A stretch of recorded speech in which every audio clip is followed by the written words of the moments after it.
반갑습니다. 오늘도 새벽 돌베개에 나오신 모든 성도님들을 주님의 이름으로 환영합니다.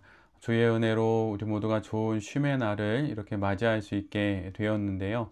오늘도 하나님이 주시는 역대하 말씀 묵상하고 또 이 말씀에 힘입어서 이 하루도 잘 살아가는 우리 모두가 되면 좋겠습니다. 오늘 우리에게 주시는 하나님의 말씀은 역대하 28장 16절로 19절까지의 말씀입니다.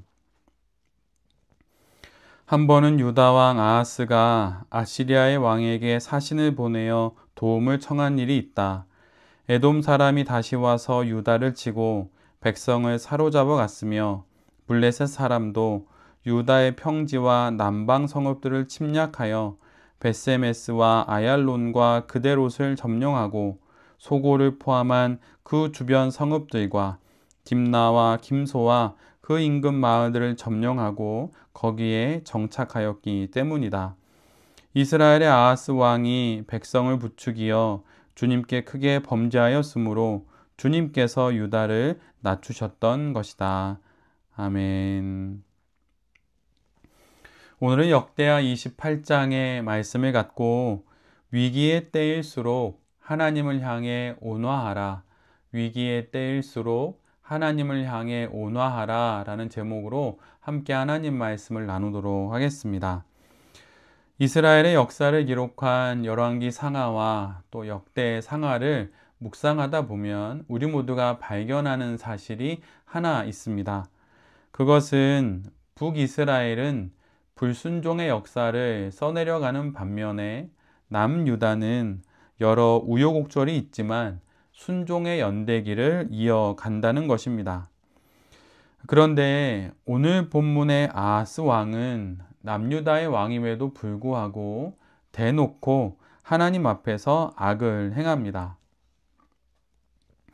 어느 날 에돔 사람들이 유다를 치고 백성들을 사로잡아가는 일이 벌어집니다. 그리고 에돔뿐만 아니라 블레셋도 유다의 평지와 남방 성읍들을 침략하여서 벳세메스를 포함한 여러 성읍들을 점령합니다. 그리고 심지어 점령한 몇몇 성읍에는 정착하기까지 하죠. 이에 아하스는 이 국가적인 위기를 벗어나기 위해서 이방 나라인 아시리아에게 도움을 요청합니다. 그래서 아시리아에 사신을 보내게 되지요. 그러나 이것으로도 부족함을 느낀 아하스는 주님의 성전과 자기 왕궁 그리고 대신들의 집에 있는 모든 보물들을 꺼내어 아시리아의 디글랏 빌레셀에게 갖다 바칩니다. 그러나 아하스의 이 선택과 결정은 아무런 효과를 거두지 못합니다. 오히려 아시리아의 디글랏 빌레셀은 아하스를 돕기는커녕 아하스와 유다를 공격합니다. 아하스의 요청을 들어주는 척하면서 이 기회를 틈타 남유다마저 손에 넣으려고 한 것이지요.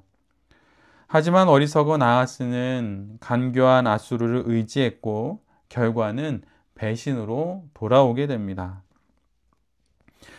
아하스 왕은 위기를 모면하기 위해 여러 노력을 합니다. 그러나 그 모든 것들이 효과가 없었습니다. 왜냐하면 이 위기가 발생하게 된 원인이 에돔에게 있거나 블레셋에게 또는 아시리아에게 있는 것이 아니었기 때문입니다.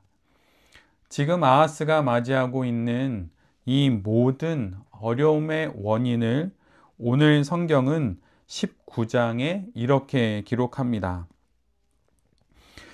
이스라엘의 아하스 왕이 백성을 부추기어 주님께 크게 범죄하였으므로 주님께서 유다를 낮추셨던 것이다.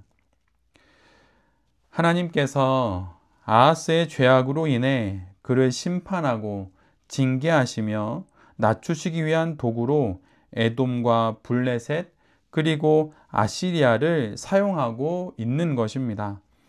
원인은 이런 나라들에 있는 것이 아니라 아하스 자신에게 있는 것이지요. 우리가 겪는 모든 문제의 해결은 그 원인을 제대로 분석하는 것에 달려 있습니다. 질병의 원인을 잘 찾아야 제대로 된 처방을 받을 수 있는 것과 같은 것이지요. 아하스와 유다가 맞이한 지금의 이 모든 위기의 원인은 그들의 하나님에 대한 불순종입니다. 그런데 아하스는 그 원인을 밖에서 찾습니다. 그리고 그렇게 찾은 원인은 도리어 더 큰 위기가 되어 돌아오게 되지요. 우리가 겪는 많은 문제들의 원인, 그건 역시 하나님과의 관계 안에서 가장 먼저 살펴봐야 합니다. 하나님과 나 사이에 마땅히 있어야 하는 것들은 있는지, 없어야 하는 것이 떡하니 자리하고 있는 것은 아닌지 잘 성찰해 봐야 할 것입니다. 아하스의 여러 노력에도 불구하고 사태는 점점 악화됩니다. 그렇다면 아하스는 어떻게 해야 할까요? 당연히 하나님께로 돌아와야 합니다. 그러나 그는 오히려 하나님으로부터 더 멀어집니다. 닥쳐온 위기를 벗어나기 위해 수단과 방법을 가리지 않고 도움을 찾고 위기 탈출의 길을 모색하던 아하스는 더 큰 위기를 그것도 스스로 불러옵니다. 오늘 본문의 병행 본문인 열왕기하 16장을 읽어보면 그 내용을 더욱 자세히 알 수 있습니다. 아하스는 여러 위기를 겪게 되면서 시리아에서 본 그럴듯한 우상의 제단의 도면을 떠올리게 되고 그것을 세밀하게 그려서 유다에 있는 우리야 제사장에게 보냅니다. 그리고 그 우상의 제단과 똑같은 것을 만들게 하고 그 제단 위에서 아침 번제와 저녁 곡식 예물, 왕과 백성들의 모든 번제물과 예물을 바치게 합니다. 아하스가 이렇게 한 이유가 무엇일까요? 그것은 남유다와 자신을 위협했던 아시리아의 제단이 더 능력 있어 보였기 때문입니다. 시리아의 신들이 하나님보다 더 힘이 세어 보였기 때문입니다. 그래서 그 우상들을 섬기면 그 우상들이 자신을 도와주어서 이 위기에서 자신을 구해줄 것이라고 여긴 것이죠. 그러나 모든 우상 숭배의 결국이 그러하듯 이 역시 아무런 효과가 없었습니다. 이처럼 모든 노력에도 불구하고 아무런 성과도 거두지 못하게 되자 아하스는 엉뚱하게도 이 모든 일들의 책임을 하나님 탓으로 돌립니다. 이 모습은 마치 공부는 자신이 하지 않아서 성적이 좋지 않았는데 괜히 집에 돌아와서 집에 계신 부모님에게 성질을 내는 그런 자녀의 모습과 아주 비슷하지요. 아하스는 그렇게 하나님께 화를 냅니다.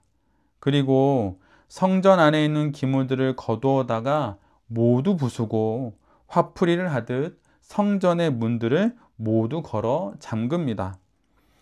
게다가 하나님이 제정한 제사 규례를 파하고 우상을 섬기는데 그 규례를 적용합니다. 그리고 유다 곳곳에 우상들을 세우고 섬기면서 하나님을 더욱 진노케 합니다.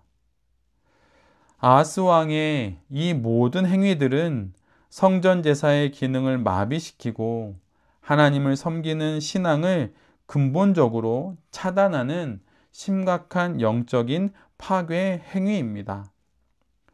그럼에도 불구하고 아하스는 마치 분풀이를 하듯 하나님 앞에 이 모든 것을 행하고 있는 것이지요.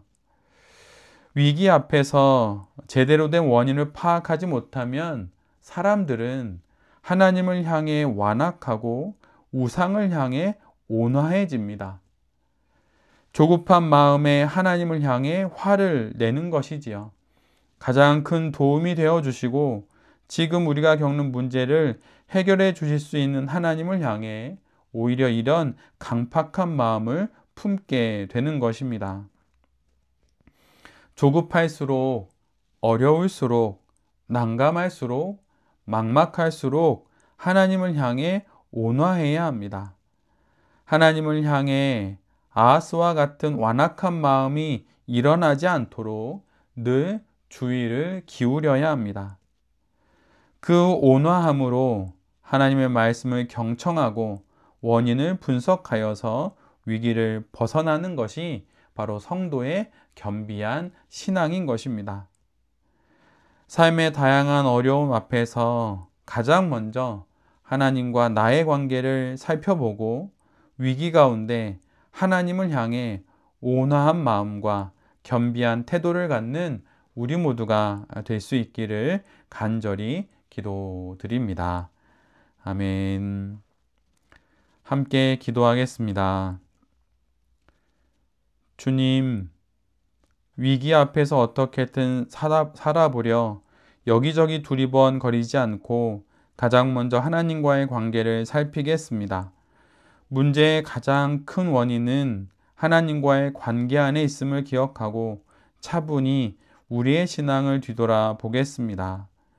주님, 막막한 일들 앞에서 어려운 일일수록 난감한 상황 가운데 늘 언제나 하나님을 향해 온화하기를 소원합니다. 겸비하기를 원합니다.